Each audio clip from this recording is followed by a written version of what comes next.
معززین خواتین و حضرات، اللہ رب العزت کا شکر ہے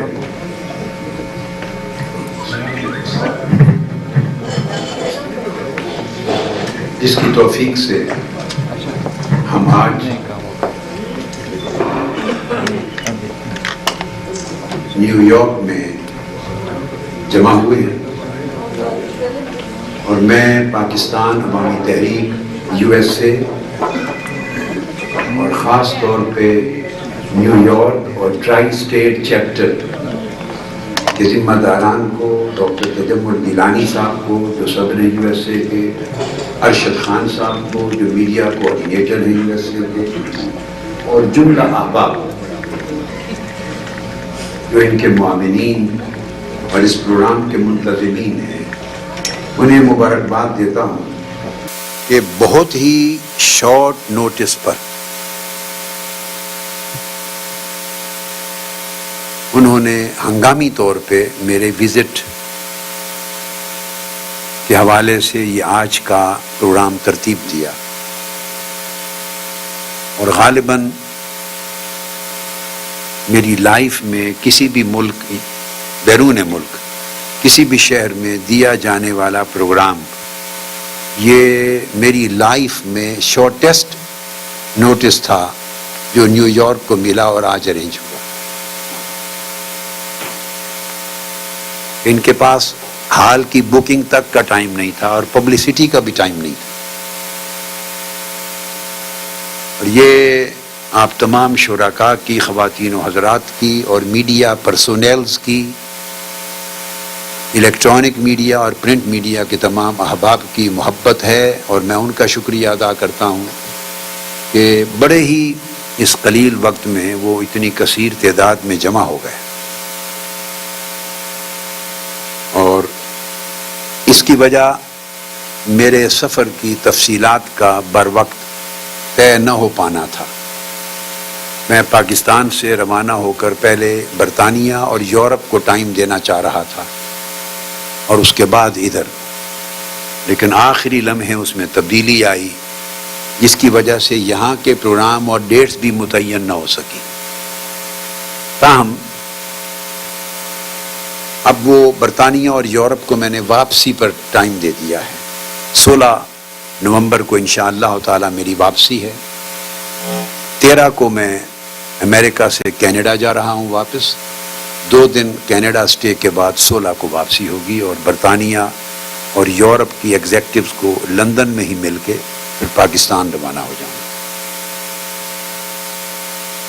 اور میں امید کرتا ہوں کہ یہ تمام احباب جنہوں نے بڑے مختصر نوٹس پر ارینجمنٹس کیے ہیں، یہ انشاءاللہ تعالی ان کی کاوشیں اور ڈیولپ کریں گی، اور آئندہ جب کبھی وزٹ ہوگا تو زیادہ وقت ملے گا آپ کو، اور زیادہ کثیر تعداد میں احباب سے ملاقات کا موقع میسر آئے گا۔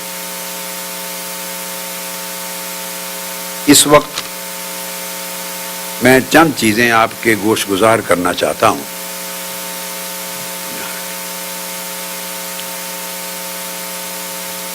پاکستان جب مارز وجود میں آیا تو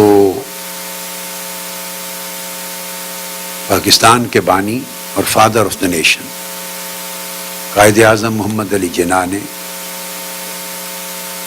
اور دیگر پاکستانی قوم کے اکابر اور قائدین نے قرارداد مقاصد کے عنوان سے ایک کمٹمنٹ دی جو بعد ازاں پاکستان کے آئین کا پریمبل بن گئی۔ پریمبل ایک ایسا باب ہے جس کی حیثیت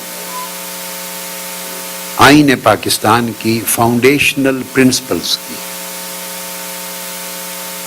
اور اس کے اندر اس خواب کا ذکر ہے جو قائد اعظم نے پاکستان کے حوالے سے دیکھا، اور پاکستان بنانے والے قائدین نے جو ویژن پاکستان کا قوم کو دیا، یا یوں کہیے کہ وہ جس طرح کا پاکستان بنانا اور دیکھنا چاہتے تھے اس کا نقشہ انہوں نے پریمبل میں دیا. اس پریمبل کی تفصیلات ہیں، میں ساری تفصیلات میں نہیں جانا چاہتا.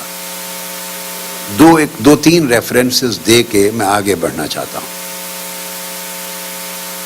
اور 70 دن کا دھرنا اور انقلاب مارچ اور 3 سے 4 ماہ کے عرصے پر محیط قربانیوں بھری جد و جہد، ان تمام چیزوں کے مقاصد وہی ہیں جو قرارداد مقاصد کا سبسٹینس اور سبجیکٹ ہے.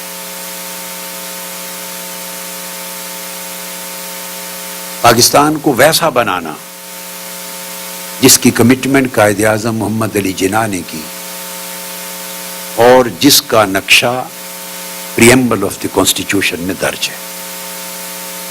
یہ ساری قربانیاں جو 17 جون کے سانحہ ماڈل ٹاؤن سے لے کر اگست کے 12 دنوں کا ماڈل ٹاؤن کا محاصرہ اور اس میں حکمرانوں کا انتہائی جابرانہ، ظالمانہ، مستبدانہ، انسانیت سوز، انسانیت دشمن، ملک دشمن، جمہوریت دشمن، آئین دشمن اور قانون دشمن کردار،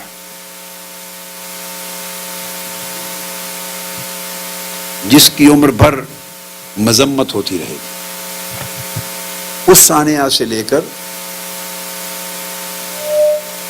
23 جون کو میرے جہاز کا ڈائیورٹ کیا جانا اسلام آباد سے لاہور بغیر کسی وجہ کے، ایک مہوم خوف کے پیش نظر. یہ وہی خوف تھا جس نے انہیں 17 جون کی رات بغیر کسی سبب اور اشتعال کے 14 گھنٹے گولیاں چلا کے 14 لاشیں اور 90 انسانی جسموں کو چھلنی کرنے پر مجبور کیا تھا.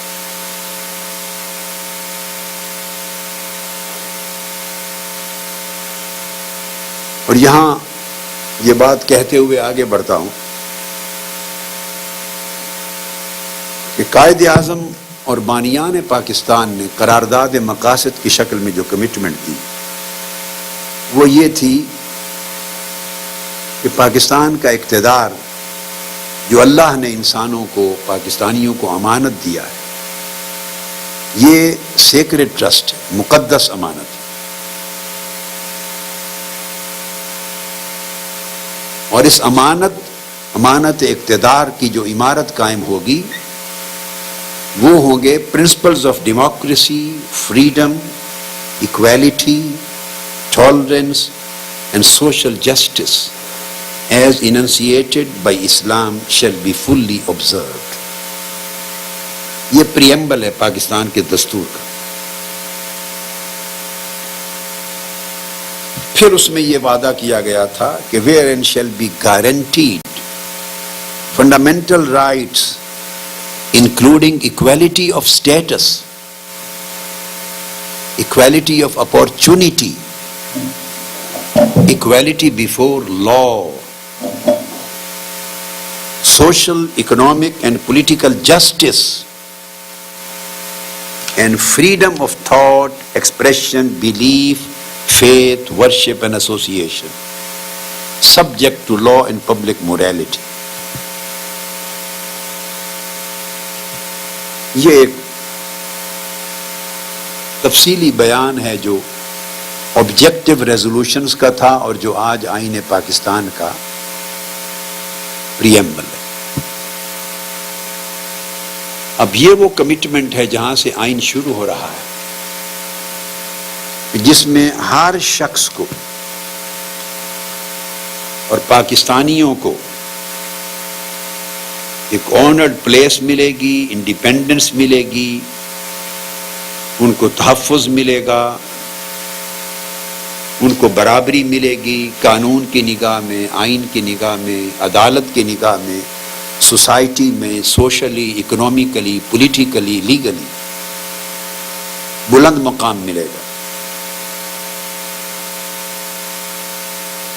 یہ نقشہ ہے جو قائد اعظم محمد علی جناح نے اور بانیان پاکستان نے آئین کے اندر قرارداد مقاصد کی شکل میں دیا ہے،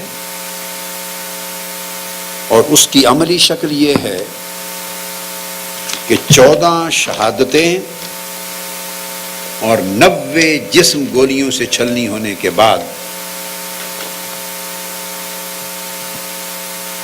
2.5 سے 3 ماہ کی جد و جہد کر کے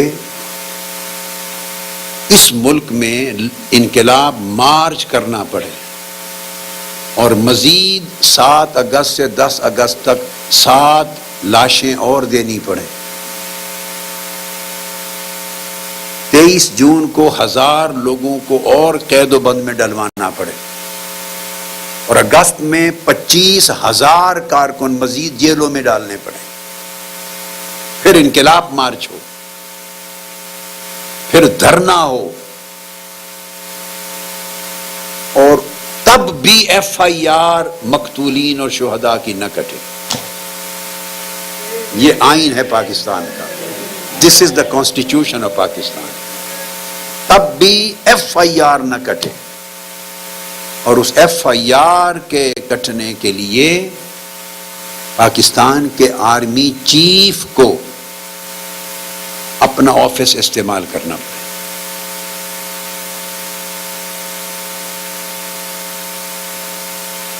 اور وہ بھی استعمال نہ کرتے اگر وزیر اعظم پاکستان نواز شریف صاحب نے انہیں یونیلیٹرلی اپنی طرف سے اس کرائسس کو ریزولو کرنے کی آفیشیل ریکویسٹ نہ کی ہوتی۔ ان کی ریکویسٹ پر آرمی چیف انوالو ہو، اور جب مجھ سے وہ پوچھیں کہ ہم ان کی طرف سے ثالث اور ضامن بننے کی ریکویسٹ آئی ہے پرائم منسٹر، تو کیا ہم پروسیڈ کریں، آپ اجازت دیتے ہیں؟ تو میں نے کہا جب تک FIR نہ کٹے میں آگے بات بھی کرنے کو تیار نہیں، اس کے بعد پھر پورا آپ کو ایجنڈا دے دیں گے۔ اس پوائنٹ پر جا کر پاکستان کا آرمی چیف انٹرفیئر کرے کہ وہ بات ہی نہیں کرنا چاہتے آگے ہم سے بھی، جب تک FIR پہلے نہ کٹے، اور تب جا کے اس ملک میں ان شہیدوں اور 90 زخمیوں کی FIR کٹے۔ اب بولیے قائد اعظم نے کیا خواب دیکھا تھا، آئین نے کیا کمٹمنٹ دی ہے، اور یہ حکمران جب بات کرتے ہیں کس آئین، کس قانون اور کس جمہوریت کی اور کس انسانیت کی بات کرتے ہیں جس ملک میں درجنوں شہید ہو جائیں، سینکڑوں گولیوں سے چھلنی ہو جائیں، تو ان کی FIR کٹوانے کے لیے یہاں تک انسانی سمندروں کو جانا پڑے۔ ایسے لوگوں کو جمہوریت کا نام لیتے ہوئے شرم آنی چاہیے۔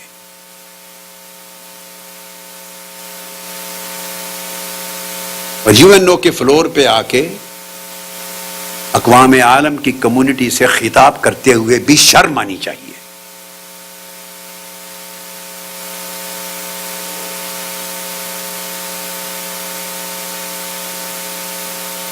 اور آپ کی اطلاع کے لیے، چونکہ میں آگے اپنے سبجیکٹ پر جا رہا ہوں، آپ کی اطلاع کے لیے آج کے دن تک اس FIR پر کوئی عمل درآمد نہیں۔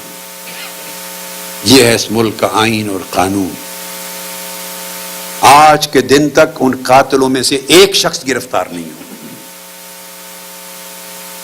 آج کے دن تک وہ وزیر اعلیٰ جس کے بارے میں انہی کے قائم کردہ انکوائری ٹرائیبیونل کے جج نے، جسٹس باقر نقوی، جس کے ٹرائیبیونل سے ہم نے بائیکاٹ کیا تھا کیونکہ ہماری FIR ہی نہیں کٹی تھی، وہ ہمارے ملزموں سے انکوائری نہیں کر سکتے تھے، انویسٹیگیشن ہی نہیں کر سکتے تھے، ہمارے گواہ بھی نہیں پیش ہو سکتے تھے، یک طرفہ ٹرائیبیونل تھا، اور اس یک طرفہ ٹرائیبیونل نے ہماری شرکت کے بغیر، ہماری گواہی کے بغیر، ہماری شہادت کے بغیر، ہمارے بائیکاٹ کے باوجود جب اپنی فائنل رپورٹ سبمٹ کی تو وزیر اعلیٰ پنجاب اور حکومت پنجاب کو قتل عام کا ذمہ دار ٹھہرایا. اور یہ وجہ ہے کہ آج اس رپورٹ کو سبمٹ ہوئے 2-3 اگست کو سبمٹ ہوئی تھی. اگست، سپٹمبر، اکتوبر اور آج نومبر، 4تھا مہینہ شروع ہے. وہ رپورٹ دبا دی گئی ہے، اس کو شائع تک نہیں کیا گیا. اور کسی نے پٹیشن کی ہائی کورٹ میں، ہائی کورٹ کے جج نے اس رپورٹ کو طلب کیا.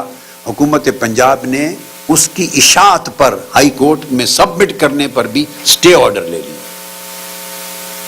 وہ قوم کو بتانا ہی نہیں چاہتے کہ جج نے کیا رپورٹ میں لکھا ہے. یہ تو الگ بات ہے کہ ٹی وی چینلز کے نے اس کے اہم نکات بے نقاب کر دیے تھے. آج کے دن تک اس کی مشترکہ تفتیشی ٹیم نہیں بنی، JIT، جو شرائط شفاف انکوائری کے لیے ہم نے پہلے دن سے رکھی اور آج کے دن تک قائم ہیں، انہیں حکومت ماننے کو تیار نہیں. اور جس طرح کی تفتیشی ٹیم JIT حکومت بنانا چاہتی ہے، وہ اپنا صفایا کرنا چاہتی ہے، وہ ہمیں قبول نہیں ہے.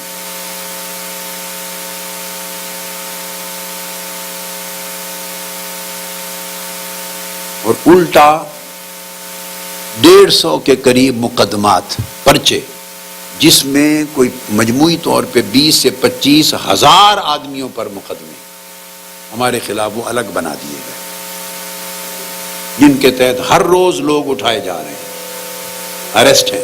اور ابھی بھی ہزاروں بیلز پہ ہم نے رہا کروائے، سینکڑوں آج بھی جیل میں.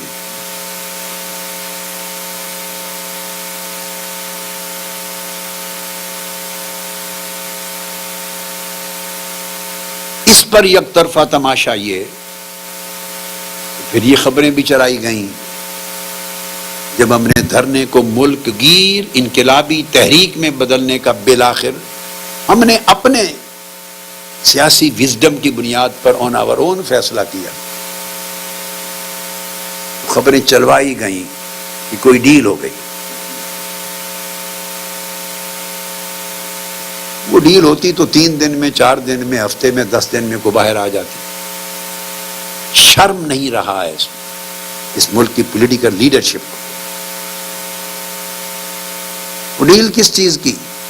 نہ FIR کے اوپر لوگ اریسٹ ہوئے، نہ پرچہ چلا، نہ JIT بنی، نہ مقدمے ختم ہوئے.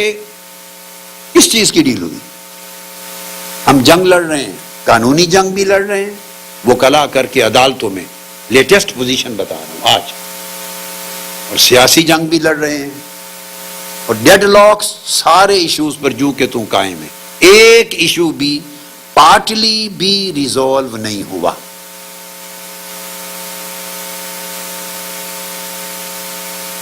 اب جس ملک کے حالات یہ ہوں، اس ملک کے حکمران اگر اپنے نظام کو اور طرز حکمرانی کو جمہوریت کہیں، تو قوم کے سر شرم سے جھک جانے چاہیے. یہ ابتدائی گفتگو تھی جو میں نے اختصار کے ساتھ اب تک کے آج کے دن تک کنکلوڈ کر.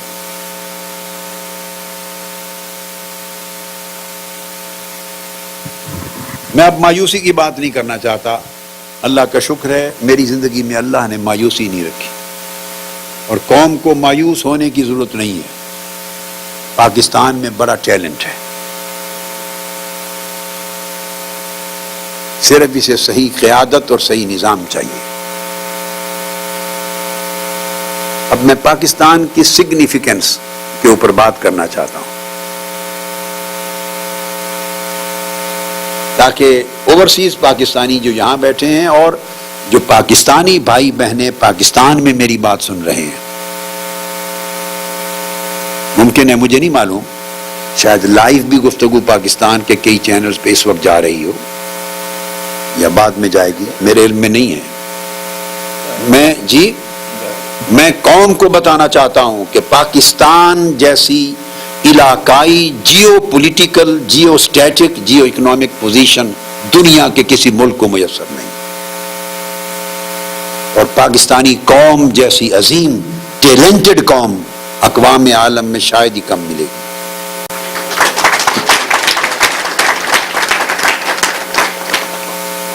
پاکستان دنیا کے سب سے اہم سنگم پر، کراس روڈز پر ہے. اس کے چاروں اطراف میں بڑے اہم ترین اقتصادی زونز ہیں، اکنامک زونز. میں اب آپ کو ایک نقشہ دینا چاہتا ہوں پاکستان کا. میں نے اس پر، مجھے نہیں معلوم آپ میں سے کتنے نے مینار پاکستان پر میری گفتگو جو تھی جلسہ عام کی سنی یا نہیں، کیونکہ دن آگے پیچھے 10 گھنٹے کا فرق ہے نا. سنی جی سنی. میں بریفلی بتانا چاہتا ہوں. دیکھیے پاکستان کے ایک طرف چائنا، ایک طرف سینٹرل ایشیا، ایک طرف انڈیا اور ایک طرف ایران جو کنیکٹڈ ہے سینٹرل مڈل ایسٹ کے ساتھ. یہ چاروں بہت بڑی اکانومیز ہیں یا ایمرجنگ اکانومیز ہیں. میں بریفلی بات کر رہا ہوں. اور جو ایران اور مڈل ایسٹ ہے نیچرل ریسورسز کے اعتبار سے اہم ترین ممالک میں. ان چاروں اکنامک زونز کو آپس میں تجارت کرنی ہے. ان چاروں حصوں کو ملا لیں، جیسے ساؤتھ پیسیفک رم جاپان سے لے کے چائنا اور آنورڈ ساؤتھ ایسٹ ایشیا کا علاقہ، اسی طرح these 4 very important global economic zones, ان کے اندر پاکستان ایک سنگم ہے. ان چاروں اکنامک زونز کا آپس میں کنیکشن نہیں ہو سکتا اگر پاکستان نہ ہو. اتنی بڑی ان کو ٹرانزٹ اور پیسے چاہیے، اور اس کے لیے پاکستان ایک اتنی بڑی اہمیت کا حامل ملک بن سکتا ہے جس کا کوئی تصور نہیں کر سکتا اگر پاکستان کو کرپشن سے پاک قیادت، کیپیبل، کیپیبلٹی والی، ایفیشینٹ، آنےسٹ، ٹرانسپیرنٹ، ویژنری، کریجیس اگر لیڈرشپ مل جائے تو وہ پاکستان ایشیا کے اندر اس مقام پر جا پہنچے. There is no South East Asia without Pakistan. اتنی پوزیشن بن سکتی. پاکستان کو بہترین انفراسٹرکچر چاہیے. We need excellent infrastructure. جدید ترین مواصلاتی ترسیلاتی نظام، ہائی ویز، ہوٹلز، ریل نیٹ ورکس وغیرہ وغیرہ. پاکستان کو بہترین لا اینڈ آرڈر چاہیے جس میں قتل و غارت نہ ہو، ٹارگٹ کلنگ نہ ہو، ایکسٹریمزم نہ ہو، ٹیررزم نہ ہو، جس میں لوگوں کی جان، مال، عزت و آبرو کی حفاظت ہو، کاروبار کی حفاظت ہو، بھتہ نہ ہو، جس میں اغوا برائے تاوان نہ ہو، لوگوں کی لائف، ان کی ویلتھ، ان کا سارا کچھ، اس کی پروٹیکشن کی گارنٹی ہو. ایک پیسفل ایٹماسفیئر ہو تاکہ لوگ انویسٹ بھی کر سکیں اور انویسٹ کرنے کے لیے آ جا بھی سکیں اور ٹرانزٹ اور پیسج بھی لے سکیں، پیسفل، پروٹیکٹڈ. دوسری بات، اس کے لیے پھر ٹیرف ملتا ہے اربوں ڈالر کا فورن ایکسچینج کی صورت میں پاکستان کو. پھر پاکستان میں سیاحت کے وہ سکوپ ہیں کہ دنیا کے کسی بھی بڑے کے بڑے اچھے ملک سے کم نہیں. شمالی علاقہ جات دنیا کی بہترین سائٹ سینگ ہے. ہم تو نوعمری سے لے کے آج تک جب دیکھتے ہیں اور ہمیشہ کہتے ہیں کاش اس ملک کو کوئی سنوارنے والا ہوتا تو اس کا آدھا حصہ یا کم سے کم 40% ایسا ہے جو سوئٹزرلینڈ بن سکتا ہے.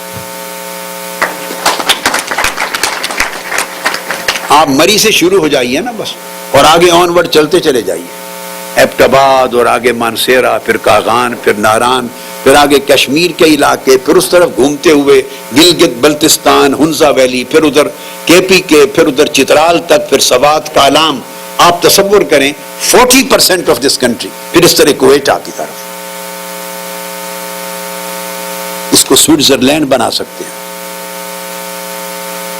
پھر اس کے اندر ریلیجس مقامات ہیں سکھوں کے، religious significance, multi faith significance کتنی ہے اس ملک کے پاس.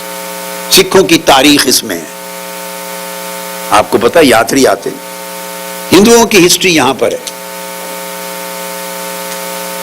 بدھ مذہب کی ہسٹری یہاں پر ہے. گریک ہیریٹیج یہاں پر ہے. 1000 سال پہلے یونانیوں کی وجہ سے جو مقامات تھے وہ بھی موجود. ڈیولپ ہو سکتا ہے. پھر پاکستان اگر آپ پرنٹ کریں تو دنیا کے پہلے 10 ملک جو ہیں پاپولیشن میں سب سے بڑے، تو دنیا کا سب سے بڑا 6واں ملک ہے پاپولیشن کے اعتبار سے. جب پاپولیشن کے اعتبار سے اتنا بڑا ملک ہے تو اس کا مطلب ہے one of the biggest consumer markets ہے پاکستان.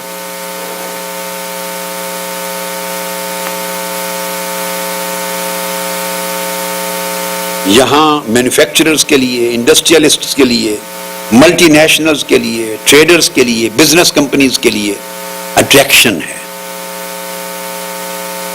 پھر یہ دنیا کی 7 ایٹمی طاقتوں میں سے ایک ایٹمی طاقت بھی ہے. ہیومن ریسورسز کے اعتبار سے پاکستان، جو میں نے شروع میں ذکر کیا، بڑا اونچا درجہ ہے. پاکستان کے بہترین ڈاکٹرز، پاکستان کے ڈاکٹرز، میں اس وجہ سے نہیں کہ میرے دائیں بائیں کئی ڈاکٹرز بیٹھے ہیں.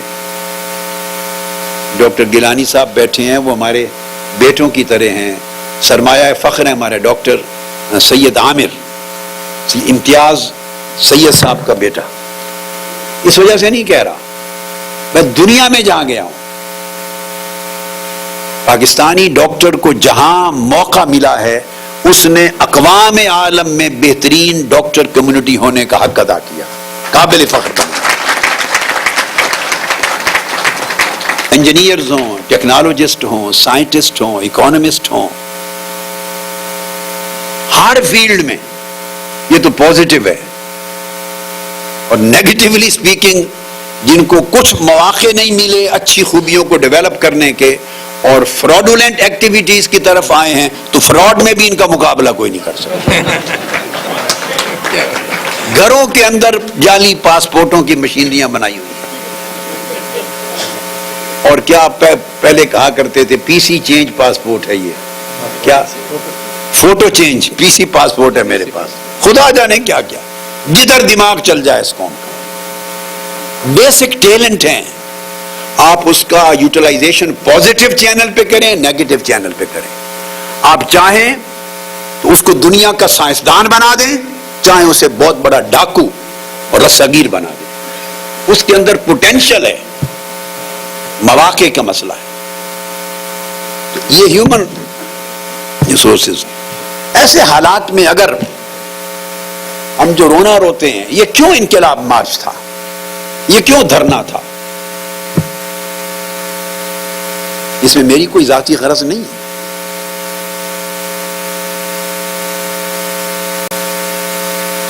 یہ صرف اس لیے کہ دل خون کے آنسو روتا ہے.